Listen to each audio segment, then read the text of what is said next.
Formål. Formålet med dette forsøg er at finde frem til den skyldige igennem DNA-foresen eller DNA-profilen.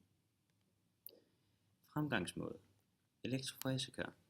Vi tager elektroforesekaret og lægger geléen op i. Den gelé vi skal teste, det er nadet i. Når det er lagt i, lader vi saltvandsbufferen i, så det rammer over overfladen på geléen. Efterfølgende putter vi forskellige DNA'er ned i de huller, der er formet i geléen.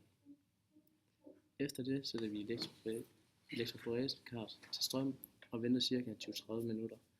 Så vil DNA'et løbe ud i nogle spor, så det skifter farve, så man kan se, hvem der er skyldig ud fra prøverne.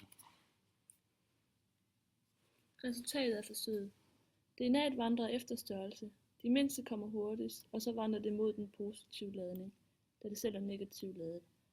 Ud fra det kommer der disse farvespor, og så kan man aflæse, hvem der formodes at skulle have gjort det.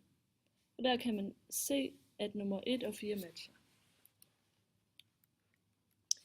Når vi er helt færdige med forsøget, kan vi konkludere, at Simon er vores gerningsmand, da hans DNA-spor matcher med det, der sidder under Maries fingernegl, som hun formodentlig har fået der under i selvforsvar, hvor hun måske har kradset ham.